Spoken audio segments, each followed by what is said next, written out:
You don't get hot wearing that jacket and the pants? I like the sun protection. Yeah. Coach, you got Jaden back into the rotation with 7-on-7 and 11-on-11 today, or excuse me, just 11-on-11. What did you kind of see from him and his kind of getting back into it? Well, it's probably the first practice of my career where we didn't have 7-on-7. Wanted to get a lot of team stuff in today. But, you know, I thought he just needed a couple days off with his arm, and I don't think it's very serious at all. I think he got in and looked fine. I thought he threw some confidence, actually, on a few throws.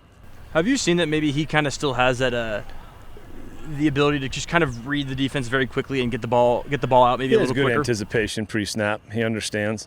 You know, I think that comes from his history at his high school, and you know, they do so much stuff that's very similar to us and how we do it, so it's very comfortable for him. You know, and he stays dialed in when he's not going. So it seems like every day we're asking you about DeJon Stribling, but again, he had a really good catch in the corner of the end zone. Well, I think that catch is up for debate. We're going to have to go to the film for that. I know the DBs thought they got it, but when you see plays like that in a fall camp,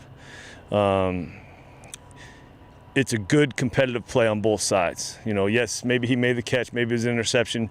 Either way, they're competing at a high level, and those are the type of plays you want to see on both sides. No matter who caught the ball, I think it was a good play. The ball didn't hit the ground. It could have been a pick, could have been a catch, but a lot of those plays are happening because I think they practice the right way. Did you feel like the offense outperformed the defense or vice versa, or was it pretty Yesterday I did. Today I didn't think so. You thought the defense outperformed? Yeah, it was a big, good install day for the defense. They do some really good things, and I thought the offense had struggled with it, caused some chaos, some disruption, and that's what it was meant to do. So it's a good kind of iron sharpening for the O and looking at some rules, and it's almost a little bit of game planning. You know, start talking in those terms a little bit, but. I thought the defense had a good day today. Are you hoping to see more of the pre-snap reads and anticipation from the other quarterbacks, Jared and Cam, and maybe some faster decision-making, or do you think they're kind of on par with Jaden as far as that stuff goes? Oh, I think Cam has come a long way. I think Jared's coming. I actually think he's very cerebral, and I think he has an idea pre-snap very well, very, very good.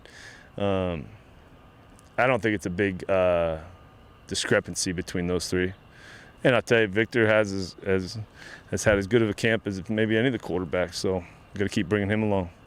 How do you plan to kind of divide the reps on Saturday? It's getting hard. It's going to get hard. There's some feelings probably going to get hurt, but I'd like them to all get some good reps until we get, you know, and see some how are they running this offense, how are they leading the team, you know, how do they deal with their emotions. I mean, those are all types of things we need to see, and they probably don't know, and I probably need to tell them since I'm saying it here, but that's a big part of the judgment is how they deal with adversity and how they lead. Jaden also had an interception during the first 11-on-11. I was wondering if you saw it and if that was Jaden or if that was a receiver making the wrong read there. I don't think the receiver made a wrong read. I'm not sure it was the greatest route, but I saw the end of it, so it's hard for me to speak on. I know it was a great play by the corner. I think it was Caleb. You know, and so that was the second pick because he had another one early in that last team period. So good for him to get in there and make some plays. That's why we got him here. How about Jalen's hit on Draco in there at the very end in the last series? Good tackle. Yeah. Good tackle. I mean, he's a big, strong corner now, and I think that was probably a little bit.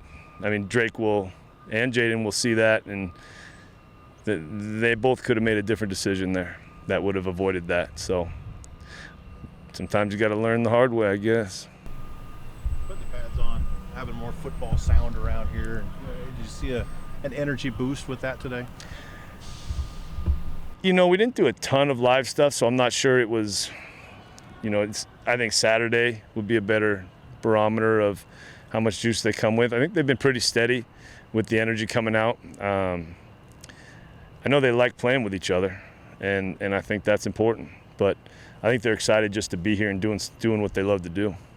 You guys are a full weekend. You still got 3 weeks basically to go. I mean, right. How do you keep that energy level up for playing? Be honest with them. It's going to get hard. You know, this is, you know, how many days in a row we've gone in pads. We'll go helmets tomorrow and then get going on Saturday, get a day off Sunday. So I told them it's going to be their hardest week, you know. And, you know, and some guys are a couple couple little things are happening here and there injury-wise. Nothing major yet, but it's giving guys opportunities to move up and get their reps and show why they're here. So, they battle through, and we've got some guys who played a lot of football, so we're not here to beat them up either.